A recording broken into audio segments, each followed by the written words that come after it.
Dicen que hay lugares donde el tiempo no avanza igual. Sitios que parecen normales durante el día, pero que al caer la noche recuerdan. El Parque de San Aurelio era uno de ellos. Durante el día, niños jugando, columpios oxidados, bancos de madera vieja. Por la noche, nadie se quedaba más de la cuenta. No por miedo, por instinto. Porque desde hacía décadas circulaba el mismo rumor. Si entras después de medianoche, algo te observa. Y si te habla, ya no decides tú cuándo te marchas. Nadie sabía exactamente cuándo empezó la historia. Algunos decían que en los años 80, otros que mucho antes. Lo único claro era el nombre que siempre se repetía en voz baja: Tomás Herrera. Un hombre que, según los archivos antiguos del pueblo, había trabajado como vigilante nocturno del parque durante más de 20 años. Vivía solo, no tenía familia, no tenía amigos. Y una noche, simplemente, no volvió a casa. El suceso del pasado, clave. Aquella noche, hace más de 30 años, hubo una llamada a la policía. Un vecino aseguró haber oído gritos en el parque. Gritos de alguien pidiendo ayuda. Y luego, un silencio tan profundo que dolía en los oídos. Cuando la policía llegó, encontraron cosas extrañas. El reloj de Tomás roto, marcando siempre la 1:17. Huellas alrededor del columpio central, pero ninguna que saliera. Y algo aún peor, el cuerpo nunca apareció. El caso se cerró como desaparición. El parque siguió abierto. El tiempo pasó, pero el parque no olvidó. Regreso al presente. 30 años después, 5 amigos universitarios se reían de la historia sentados en un bar. «Es una tontería», decía Marcos. «Leyendas de pueblo aburrido. Siempre dicen lo mismo. No vayas de noche, no mires, no hables». El más callado era Dani. Él había crecido allí. «Mi abuela decía que Tomás sigue trabajando», murmuró. «¿Trabajando?», se rieron. «Sí, vigilando quién entra». Risas, copas vacías, un reto estúpido. Ir al parque después de medianoche. A las 00:32, cruzaron la verja oxidada. Nada pasó al principio, demasiado normal. Hasta que escucharon la voz. No un grito, no un susurro. Una voz cansada, como de alguien que lleva demasiado tiempo esperando. Ya era hora. El columpio central empezó a moverse solo. Y allí, sentado, había alguien. No parecía un fantasma. Parecía un hombre viejo que nunca se fue. El primer contacto. La figura levantó la cabeza. Su rostro estaba surcado de arrugas imposibles, los ojos hundidos, la piel grisácea. «¿Venís a jugar?», preguntó. Dani dio un paso atrás. «No, nosotros...».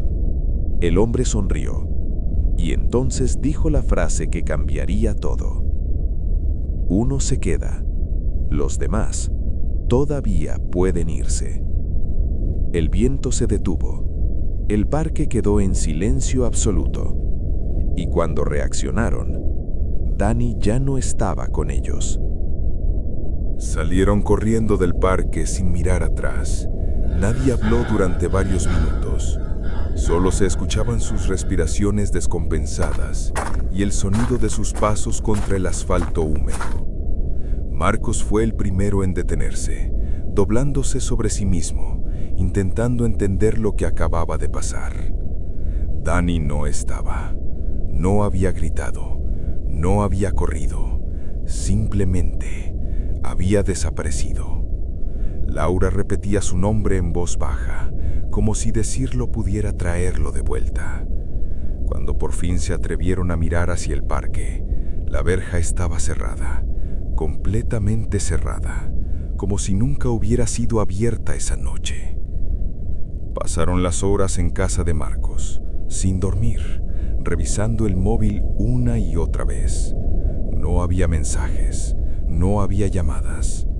A las 7 de la mañana, cuando el sol empezó a entrar por la ventana, decidieron volver. El parque parecía normal, demasiado normal. Ni rastro del columpio moviéndose solo, ni rastro del anciano, ni rastro de Dani. Fueron a la policía. Dijeron la verdad a medias. Desaparición. Parque. Noche. Los agentes tomaron nota sin demasiado interés. Uno de ellos, más mayor, levantó la vista cuando mencionaron el columpio central. No dijo nada, pero su expresión cambió. Esa misma tarde ocurrió lo imposible. Dani volvió. Apareció frente a la casa de Laura llamando a la puerta como si nada. Estaba sucio, desorientado, pero vivo. Cuando lo miraron bien, el silencio fue inmediato. Su pelo estaba completamente blanco, su piel arrugada, sus manos temblaban como las de un anciano. Tenía la voz quebrada. «No tenéis ni idea de lo que es quedarse allí», dijo. Aseguró que solo habían pasado unas horas para él, que el hombre del parque le había hablado, que le había dicho que el tiempo allí no funcionaba igual, que cada noche que no volvieran, él envejecería 10 años más. Les contó la verdad. Tomás no era un fantasma. Había sido un hombre al que el parque había atrapado, un guardián forzado, alguien que había intentado huir, alguien que había fallado. Ahora necesitaba reemplazo. Dani les mostró el reloj roto que el anciano le había dado. Marcaba la misma hora, 01:17. «Si no cumplís lo que pide», susurró, «yo no salgo de allí, y cuando vuelva, ya no seré yo». Esa noche el móvil de Marcos vibró a la vez que el de Laura. Un mensaje sin número, solo una frase. «Primera prueba, mañana al amanecer, el columpio rojo». Intentaron no ir, lo juraron, pero a medianoche, Dani empezó a gritar de dolor. Su cuerpo envejecía a ojos vista, arrugas nuevas, manchas oscuras en la piel. El tiempo se estaba cobrando su precio. No tuvieron elección. Cuando llegaron al parque, el columpio rojo se movía solo. Tomás estaba de pie esta vez. Sonrió al verlos. «Una regla», dijo. «Cada noche que falléis, 10 años más. Cada prueba superada, un día más para él». Les entregó una nota manchada de tierra. En ella solo ponía: «Encuentra lo que enterré antes de que amanezca». El suelo del parque parecía observarlos, y el tiempo ya había empezado a correr. No cavaron de inmediato. Durante unos segundos nadie se movió. El parque parecía contener la respiración, como si esperara ver qué decisión tomaban. Laura fue la primera en arrodillarse junto al columpio rojo. La tierra estaba fría, húmeda, demasiado blanda, como si hubiera sido removida muchas veces antes. Marcos empezó a cavar con las manos desnudas. Cada palada improvisada sacaba a la superficie raíces podridas, fragmentos de vidrio, restos de algo que no parecía basura reciente. Dani observaba desde el banco, encorvado, temblando, cada vez más viejo a medida que pasaban los minutos. «Nos está mirando», susurró Dani. Tomás no se había movido del sitio, pero su presencia pesaba. No hacía falta verlo para saber que seguía allí. El columpio chirrió con más fuerza, marcando el paso del tiempo. Laura sintió un pinchazo en el pecho, una sensación de urgencia que no venía de ella, sino del propio parque. Algo bajo tierra quería ser encontrado, y algo más quería que fracasaran. Marcos sacó algo duro. No era una caja, era un hueso, un fémur pequeño, demasiado pequeño. Laura apartó la mirada justo cuando Tomás habló por primera vez desde la sombra. «No es ese». La voz no sonaba enfadada, sonaba decepcionada. Siguieron cavando con desesperación. Las uñas sangraban, la respiración se volvía errática. Dani gritó cuando sintió un tirón en el brazo. En cuestión de segundos, había envejecido otra década. Su espalda se arqueó, sus ojos se hundieron. El tiempo no esperaba. Entonces Laura encontró la caja metálica, oxidada, sellada. Al abrirla, dentro había una foto antigua. 4 niños en el parque. Uno de ellos era Tomás, otro no tenía cara. «Ese fue el primero», dijo el anciano acercándose por fin, «y no fue el último». El cielo empezaba a aclararse, el amanecer estaba cerca, y la siguiente noche ya estaba marcada. La tercera noche llegó antes de lo que esperaban. No porque el tiempo pasara rápido, sino porque el miedo hacía que las horas se comprimieran. Durante el día cumplieron la segunda prueba sin saber realmente por qué. Tomás solo les había dado una instrucción vaga: no miréis atrás cuando el parque os llame. Y el parque llamó, con voces, con risas que no eran humanas, con el sonido de pasos siguiéndolos por calles vacías. No miraron atrás. Aún así, el precio fue alto. Cuando regresaron al parque, al caer la noche, Dani apenas podía mantenerse en pie. Su rostro estaba surcado de arrugas profundas. Sus manos temblaban sin control. Había envejecido otros 10 años.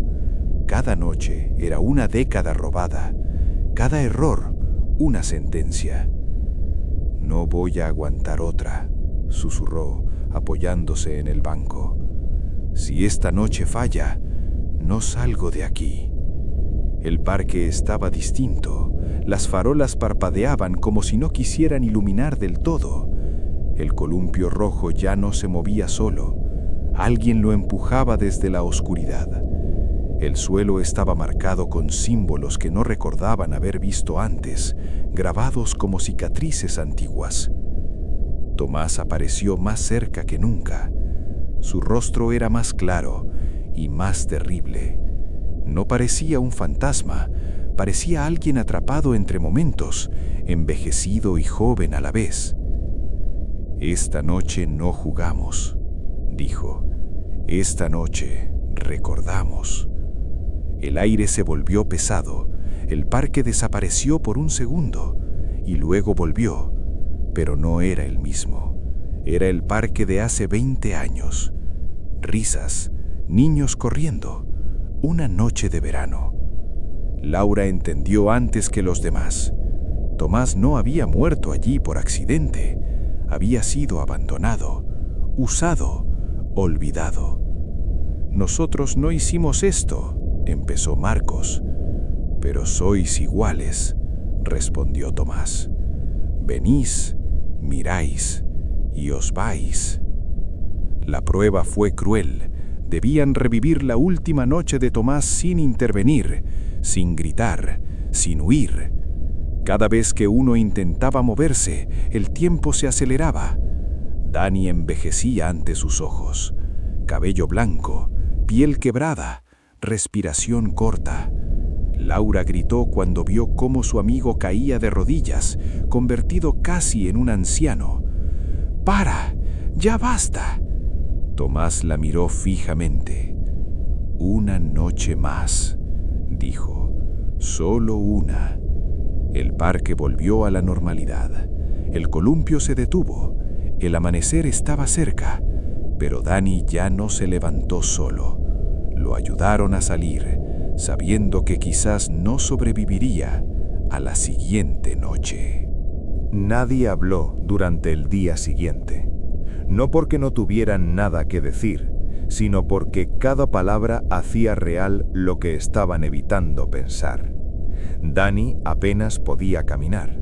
Había envejecido tanto que su reflejo en los escaparates parecía el de un desconocido. Respiraba con dificultad y cada vez que cerraba los ojos, el miedo era que no volviera a abrirlos. El parque seguía allí, visible desde la calle principal. A plena luz del día parecía normal, demasiado normal. Familias paseaban a sus perros, niños jugaban en los columpios nuevos, sin saber lo que había debajo del suelo, enterrado en capas de tiempo y culpa. «Si entramos esta noche», dijo Laura, «no sé si Dani sale vivo». «Si no entramos», respondió Marcos, «no sale nadie». El mensaje apareció a las 7 de la tarde, no en un móvil concreto, en todos. La misma frase, la misma hora. «Última noche, venid solos». Intentaron no hacerlo. Llamaron a la policía, fueron al ayuntamiento. Nadie les creyó. Nadie veía los mensajes. Nadie recordaba a Tomás. En los registros municipales, el parque había sido remodelado 2 veces. No constaba ningún accidente, ningún niño desaparecido, ninguna muerte. Cuando cayó la noche, el parque ya no estaba rodeado de niebla. Estaba rodeado de silencio. Ni insectos, ni viento, ni tráfico. Como si el mundo hubiera decidido apartarse. Entraron. Las farolas se apagaron una a una detrás de ellos. El suelo cambió bajo sus pies. No era tierra, era algo más blando, como ceniza húmeda. Cada paso dejaba huellas que desaparecían segundos después. Tomás no apareció de inmediato. En su lugar, el parque empezó a hablar. Las risas de niños muertos resonaban entre los árboles, fragmentos de conversaciones antiguas, gritos apagados, súplicas. Laura se tapó los oídos, pero el sonido no venía de fuera, venía de dentro. «No miréis el reloj», dijo Marcos, «pase lo que pase». Dani miró. El segundero giraba demasiado rápido. 10 segundos, 20, 1 año. Dani cayó al suelo, convulsionando. Su piel se volvió frágil, casi translúcida. Laura gritó su nombre, pero él no podía responder. Cada latido le robaba meses. Entonces Tomás apareció. Ya no parecía un niño, tampoco un anciano. Era algo suspendido entre edades imposibles. «Habéis llegado al final», dijo. «Ahora elegís». El parque se transformó. Las salidas desaparecieron. Los árboles cerraron el perímetro. El cielo se volvió negro, sin estrellas. Uno se queda conmigo. El tiempo se detiene para él. Los demás se van. El parque se cierra. «¿Y Dani?», preguntó Laura con la voz rota. Tomás sonrió. Dani ya ha pagado demasiado. El suelo se abrió bajo sus pies, mostrando capas de recuerdos. Niños atrapados, adultos envejeciendo en minutos, personas que nunca salieron. El parque no era una trampa, era una balanza. «Si nadie se queda», dijo Tomás, «todos os quedáis». El reloj de Dani se detuvo. Silencio absoluto. Tomás miró a cada uno en silencio. El parque entero parecía inclinarse hacia ellos, esperando.